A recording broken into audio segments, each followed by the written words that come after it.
Part 1. A Study in Forces. 10 AR 20 AR. Chapter 1. Tocasia. The Argivian archaeologist removed her lenses and rubbed her tired eyes. The desert grit was everywhere, all the more so when the stiff breeze blew eastward from the inland wastes. The desert air was warm as forge coals, but Tocasia was glad for the gentle wind. Without the breeze it would be merely unbearably and stiflingly hot at the dig site. The aged researcher sat at an ornate table, a huge monstrosity with thick, fluted legs and a heavy top inlaid with polished shell. It was a gift from one of the noble families of Argiv, a reward for straightening out an errant scion of their line. The heirloom looked almost comical perched on the outcropping that Tocasia had claimed as her headquarters, beneath a tarpaulin of pale grey tomacul muslin. The gift had been well intentioned, and she could only imagine the expense incurred in sending the table out to her. The desert had already taken its toll, the hand-rubbed finish had been almost entirely blasted away by the sand-laden wind, and the wood beneath had cracked as the heat boiled away the liquid still locked within. Furniture suitable for an Argivian dressing room was much less acceptable in the desert. Still, it was a flat space, and Tocasia appreciated it. The tabletop was littered with scrolls half shoved into their cases and survey maps weighted down by bits of rusted metal, the torn edges of the papers fluttering in the breeze. A particularly large chunk of bluish metal sat directly before Tocasia, damning her with its enigma. It looked like a parody of a human skull, with a bat-like face, and cold, impassive eyes of colored crystal set in the unfamiliar blue-tinted metal. The metal itself seemed as ductile and soft as copper, but bending it only caused it to reform slowly into its original shape. A set of Thran glyphs ran along the underside of the skull, which Tocasia had translated roughly as Suchi. Whether this was the name of the creature, its owner, or its manufacturer was a mystery to her. The skull's lupin lower jaw jutted forward, ending in a handful of fangs. The top of the skull had been peeled away to reveal a tangle of blue metal cables. Set among them was a single large gemstone, the shade of old glass, worn beyond age, and marred by a longitudinal crack along its top. Tocasia sighed. Even if her diggers could find the rest of this Thran artifact's body, it was unlikely that they would ever get it working again. The damage was too extensive, and even if they could recreate its form, the gemstone that provided its power was shattered. They had found only a double handful of such stones that were whole and functioning. Glowing in rainbow hues, they could power the old Thran devices. The largest of those stones were shipped back to Argiv for additional study and in exchange for support and supplies. A shadow touched the corner of her table, and Tocasia jumped slightly. She had been so involved with the skull that she had not seen anyone approach. She looked up into Lauren's dark face and wondered how long the girl had been there. Lauren was a noble's daughter and one of Tocasia's best pupils, though that was not saying much, given the current crop of students.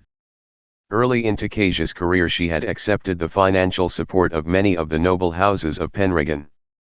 In exchange, the houses would often ship their recalcitrant or rebellious junior members out to the desert for a summer to join the mad archaeologist in her excavation of Thran artifacts. To be honest, Tocasia thought, most of the youths she received were guilty of nothing more than being typical young people, and their parents were only seeking to get them out of the manor house. Once on the site, their interest in the past varied from minimal to non-existent. They were glad to be away from the perfumed and protected courts of Penregan, its petty intrigues, and most important their parents. Tocasia entrusted them with as much responsibility as they accepted. Some supervised the filigree diggers, while others helped glean and catalog the devices they brought to light. Still others were content to man the grape-shot catapults that flanked the camp and served as a deterrent to desert raiders and the scavenging rocks. The young men and women came, served their time, and fled back to the cities with enough tales to impress their friends and enough maturity to mollify their parents. And a few, such as Lauren, had the intelligence, the wisdom, and the presence of mind to come back after their first experience. Lauren was on her third season and coming into the full flower of womanhood. Tocasia knew it was only a matter of time before the girl started to care more for ball gowns and dinner parties than for artifacts and dig sites, but for this summer, at least, she was pleased to have her there to help catalog, organize, and coordinate. Tocasia blinked, pushed her spectacles back up on her nose, and arched an eyebrow at the student. Lauren would never speak until spoken to, though Tocasia was trying to break her of that habit. There was a pause, and then Lauren said softly, "The caravan from Argiv has arrived." Tocasia nodded. They had been watching the rising dust cloud from the east all morning, but she'd thought it would be late afternoon before Bly's wagons would reach them. The old wagon master must have finally sprung for new beasts, or else the old aurochs had finally failed him. What Lauren meant was that Bly's wagons had finally passed through the stockade gates, and Tocasia had best be there to save her students from the bad-tempered merchant's peak should the mistress of the camp not be there to greet him. Lauren did not move, and Tocasia added, "I will be down as soon as possible. If Bly does not like it, let him stew." Lauren's lips compressed in a thin line, then the girl nodded and vanished. Tocasia sighed again. In 2 or 3 years Lauren would be ordering merchants like Bly around effortlessly, but for now she, and most of the other students, were cowed by the merchant's bluster. Tocasia watched Lauren's retreating form, clad in the cream-colored working shift that most female students labored in. She noted that the girl was already wearing her hair longer, in the fashion favored in the capital. Lauren's hair was long, dark, and thick, making her exotic among most of her compatriots. A touch of the desert was the saying among the Argivian nobility. It was not a compliment but rather a tacit accusation that some desert barbarian was lurking in the family tree. Perhaps that was why Lauren kept coming back for the summers. It could not be family pressure. The last time Tocasia visited Penregan, Lauren's mother had made it quite clear that Lauren should curb such foolish endeavors as rooting around in the dust for scraps of metal. Tocasia looked out over the camp, a rough wall built around a collection of hills. The low, rolling hills were incised by dry washes and proved to be extremely productive of Thran artifacts. The stockade was more of a demarcation of territory than a true protection, but it kept what desert bandits that might prove a problem at bay. The barricade of piled stone was flanked by a pair of oversized catapults loaded with loose rubble to keep the rocks away. Within the walls most of the activity of the camp was slow in the summer heat. One particular hill, where they had recovered the Suchi skull, proved particularly promising, and was now covered with a grid of string and stakes for further examination.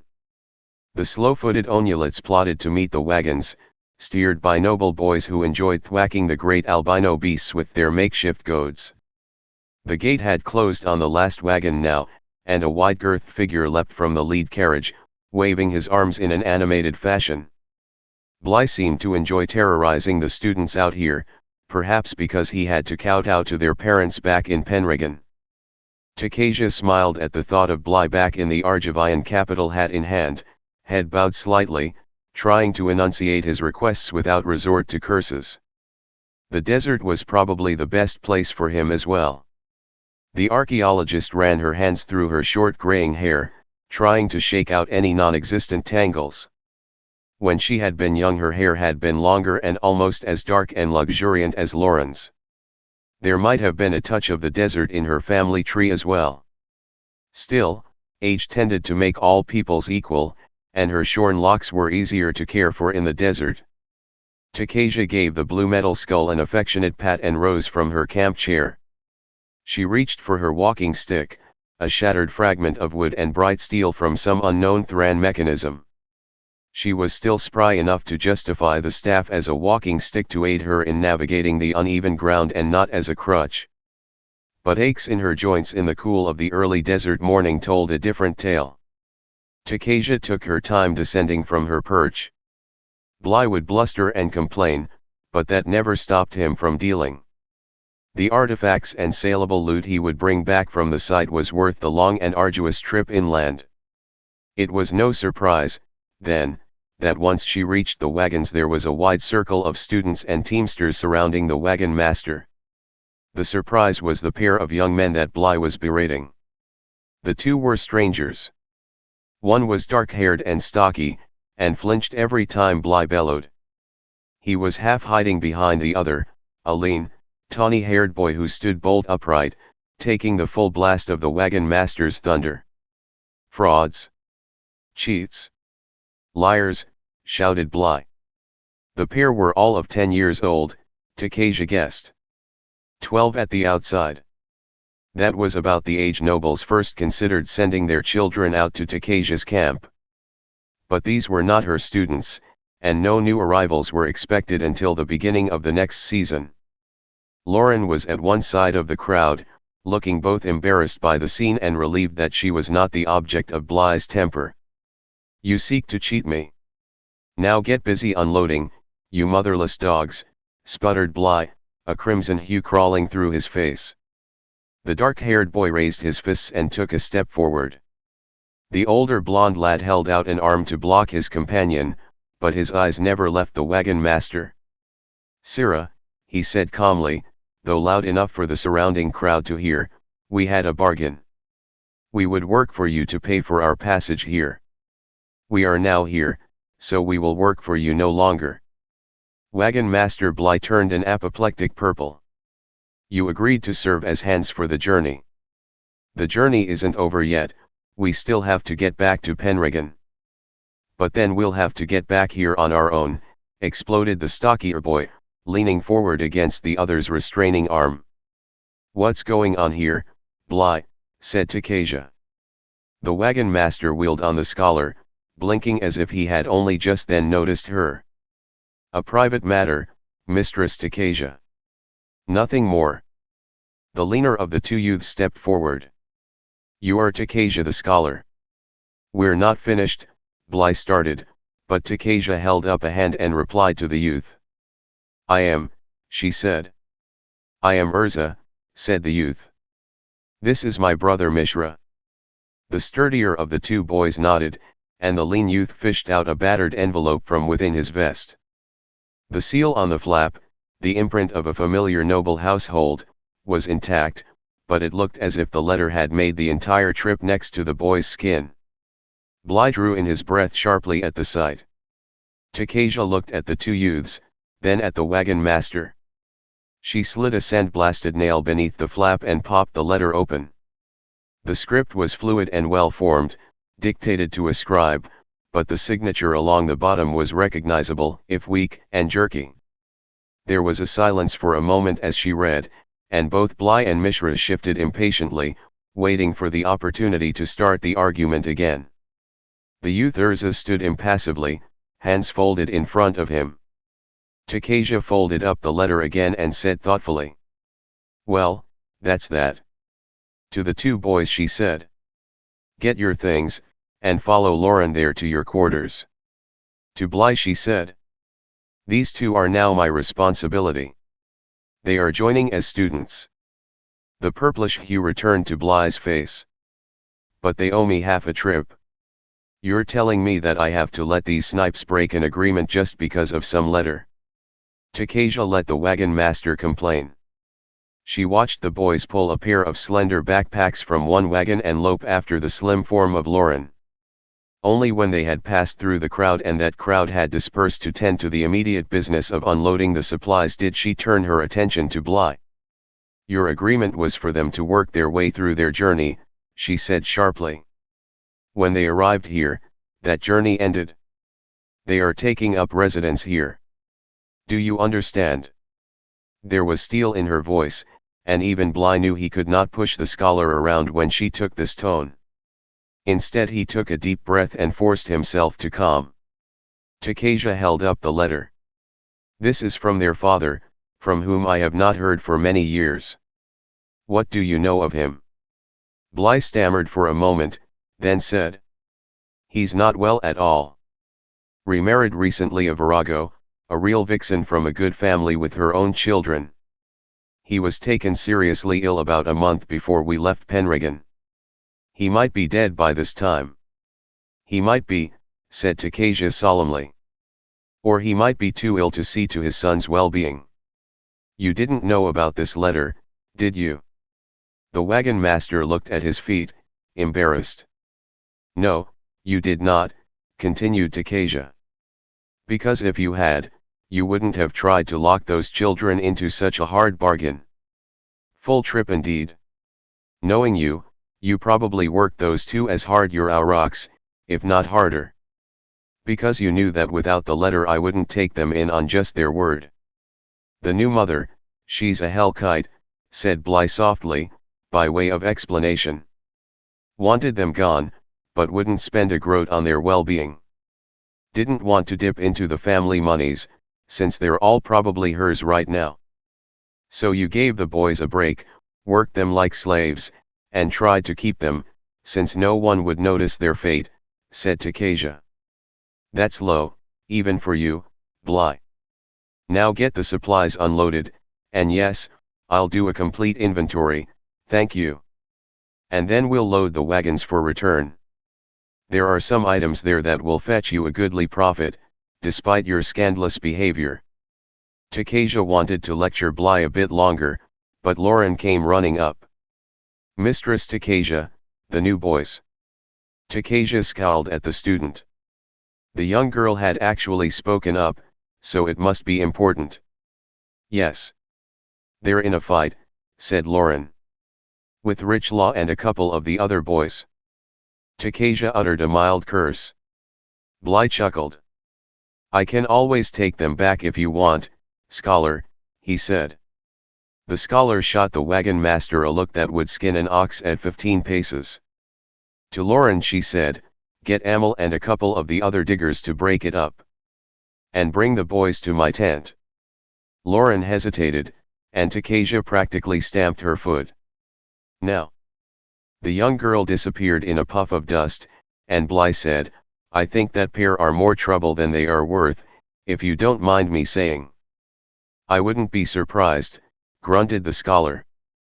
Their father was always a handful.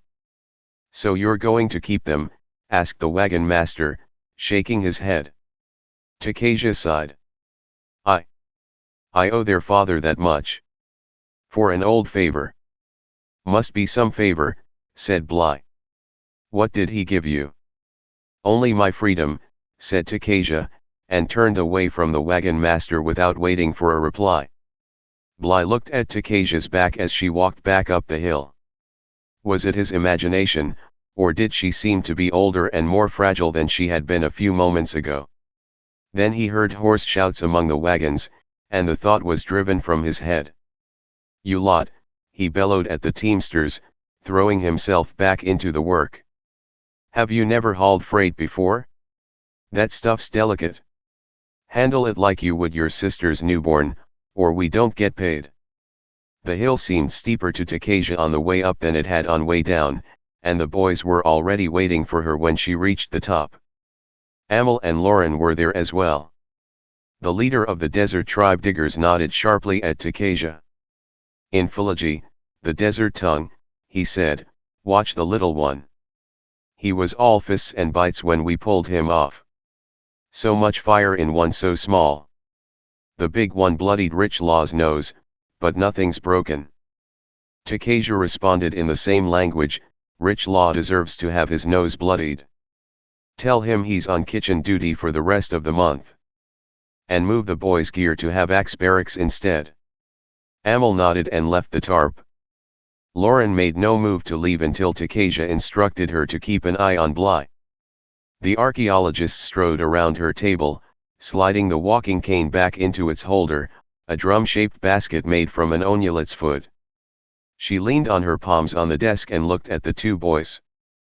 Their fine vests had been shredded in the battle, and Urza's pockets had been torn out in the fight. Mishra had acquired a black eye, and both boys showed numerous scratch marks. Tocasia sighed and lowered herself into her seat. The boys shifted uncomfortably. 15 minutes, she said at last. 15 minutes and you're already in a fight. A new record, even for this place. Both boys started talking at once. Urza said, I would like to apologize on behalf of everyone involved. Mishra burst out with, I'm sorry but it really wasn't our fault if. Silence. Tocasia slapped the table hard, so hard the Suchi skull jumped slightly, and a piece of the pearl inlay bounced out of its setting. The two boys quieted immediately and shifted from one foot to another. Tocasia leaned back in her chair. What happened? The boys looked at each other, as if each were granting the other the chance to explain. By mutual if unspoken consent, Urza won the opportunity. One of the older boys picked on my brother. I stopped him, he said primly. A large boy with red hair and freckles. So I see, said Tocasia. To Mishra she said. And why was Rich Law picking on you? No reason, said Mishra. Urza started to say something, but Tocasia held up a hand to silence him. After a long silence, Mishra added. He said I was on his bunk. And were you? Asked the scholar. Mishra shrugged. I guess. Then, after a pause, he blurted out. But he didn't have to be rude about it. Rich Law is rude about everything, said Tocasia. You're going to have to get used to that if you stay here. To Urza she said. You're the older brother, correct? I am, said Urza, but Mishra made a small coughing noise. Urza made a face and added. I should say that Mishra and I were born in the same year. I was born on the first day of the year, Mishra was born on the last. So for all days but the last, I am a year older. On the last day, we're equal, piped Mishra, as if pleased that his brother had corrected himself. Tocasia held up the letter from Urza's vest. Do you know what this says? Again, the two boys looked at each other. Tocasia sensed they were conferring in a secret language, one only they could hear. Not exactly, answered Urza at last. Your father was a dear friend to whom I owe much, observed Tocasia. He wants me to look after you, to care for you should something happen to him. That means you're going to be staying here for quite a while. And that means working with me and my students. If you're uncomfortable with this arrangement, I can send you back with Bly, but to be honest I don't know what kind of welcome would await you in Penregan. Again the boys looked at each other. It was Mishra who spoke this time. What is it that you do? I dig, said Tocasia. Or rather, I supervise others who dig. We are searching for artifacts out here. Do you know what I'm talking about? Remnants of the past, said Urza. Of a civilization that stood here long before Argiv or any of the nations of Terrazi. Relics. That's right, said Tocasia. Artifacts that range in power from small toys to great machines, machines that can do the work of many men. Like the big white ox things, asked Mishra, almost unheard. Tocasia arched an eyebrow at the younger brother. Yes, indeed. The onulets that we use as beasts of burden out here are artifacts, ones I created based on the designs we pieced together of the artifact creating race, the Thran. The onulets are strong, loyal, unthinking machines that are tireless workers. They require neither food nor water, and when they do at last break down, the fluids from their joints are used to brew a hearty beverage that we then trade with desert tribesmen for information and other artifacts. They sound very useful, said Urza. Tocasia leaned back in her chair. I'm impressed, Mishra. The framework is covered by stitched hides to protect the workings from the desert sands. I had one student who was quite handy with a needle. Most first-time students assume the onulets are alive, since the only things comparable are the aurochs. She chuckled. One of the pranks that Rich Law and the other boys were probably planning was to assign you to feed an onulet and not to come back until it had finished its meal. How did you guess they weren't living? Mishra blinked, then furrowed his brow. I didn't guess. I just knew. Urza sniffed and said, the gait is wrong for something alive. It pitches forward when it takes a step. A real creature would be smoother. He looked at Tocasia and shrugged. I knew it too, but I didn't think it important enough to mention. The Thran must have been amazing people to have created it. Tocasia said, and what do you know of the Thran, young Urza? The sandy-haired boy planted his feet apart and put his hands behind his back, a recitation position Tocasia remembered from her own youth. The Thran were an ancient race that lived in this land many thousands of years ago. They created a number of wondrous devices, only a few of which have survived to the present day. The Great Clock of Penregan's Grand Court is said to be a Thran artifact. Tocasia suppressed a smile. The device at the heart of that clock had been one of her earliest finds. But who were they, she asked. Who were the Thran? Were they human? Urza blinked, as if the question were odd. Of course. Why wouldn't they be? What proof can you offer? Asked Tocasia.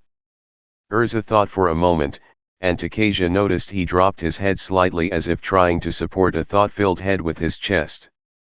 I don't remember anything saying they weren't. I assumed they were. Most people do, said the scholar. But the truth of the matter is we don't know. They might be human, yes. Amal, one of the Philology, has some folk stories about how the Thran were powerful gods who brought his people into this world, but the stories neglect any specifics. The Thran could have been Minotaurs, elves, dwarves or goblins, for all we know. Oh, I hope they were Minotaurs, said Mishra. Those are neat looking. Urza spread his hands before him and said dryly, there was a carnival in Penregan when we were younger. Most of what Mishra knows of Minotaurs comes from seeing one there. But the fact remains we don't know who the Thran were, continued Tocasia. And so we dig, we examine, and we try to piece together the parts of the past. The Onulets are a result of what we have learned. So, to a lesser extent, are the grape-shot catapults that guard the encampment. We do know that many of the Thran devices were powered by crystalline energy sources. We call them power stones. What the Thran called them is anyone's guess. We have a rough idea of their language, though precious little that has been written down. We have not found statuary, art, or pottery, nothing that implies the creative arts. We know they stripped this land bare, but don't know how they died off, whether by internal war, famine, or plague. She sighed. We have no idea even of what they look like. They could have looked like us. Or they could have looked like our friend here. She pushed the suchi forward on the desk and patted it. Mishra reached forward and grabbed the skull. Tocasia was surprised by the speed that only desert predators and small children can manage. He turned it over and over in his hands. Stop, began Tocasia. She wanted to say, stop that and put it back down, but she was too late. At the first sound from her, Urza leapt on his little brother. Put it down, snapped the sandy-haired boy. It might be dangerous. It's not dangerous, snarled his darker-haired brother. If it was dangerous, she'd keep it someplace where we couldn't touch it. Then it's fragile, shouted Urza. You'll break it? If I break it, it'll be because you made me, replied Mishra. The pair formed a tight knot, the suchi skull between them. Give, shouted Urza. No, responded Mishra. Enough, roared Tocasia, thundering both hands on top of the table. At once both boys were on their feet again, and the skull was rocking gently against the pearl inlay where it had been a minute before. The scholar scowled at the boys. You two talk a good game and seem to have enough energy to burn. Good enough. You're going to spend the rest of the month learning from the ground up. You'll start by working in the kitchen. Alongside Rich Law, so I strongly recommend you figure out how to deal with him. If I have any more trouble with the pair of you, I'll send you back with Bly. She glared at them. Do I make myself clear? As one, both boys nodded. Good. Tocasia settled her thin frame in the chair. Now report to the mess tent and start peeling tubers. They're serving a big feast tonight for Bly's men. I trust there will be no more problems. Both boys nodded in unison again.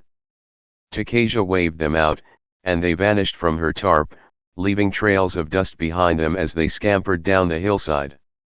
Despite herself, Tocasia smiled. They were so close in age, but their birth order set their attitudes. Urza was 10 yet carried himself as if he were much older and felt responsible for his younger brother. Mishra was nearly 10 but acted younger and was more exuberant. He would probably always be willing to try new things, thought Tocasia, because Big Brother would be there to watch out for him. Still, she mused, a word to Richlaw would probably be wise. Let him know she would not appreciate hearing he was making life difficult for the 2 newest and youngest students. That might create more hard feelings if the new children were known to be favorites, but that was a small price, and a temporary one. At the end of the season, this batch of young nobles would head back to Penregan and a new group would take their place. The brothers should be capable of handling themselves by then, she thought, or they would be gone. Tocasia's smile died as she picked up the metallic skull of the Suchi. She examined it carefully to see if the boys had damaged it further in their grappling. Somehow, she saw, their fight had jostled the 2 halves of the power crystal together. The longitudinal crack had vanished, and the crystal now was a solid piece. More interesting, there was a flicker of light deep within the crystal, a weak glow but one that indicated that the crystal still held some of its energy. Tocasia stared at the skull and its crystalline brain until Lauren came to fetch her for dinner with the wagon master's men and her own students. But her eyes and her thoughts strayed often during the meal to the 2 boys who had so recently arrived in the camp.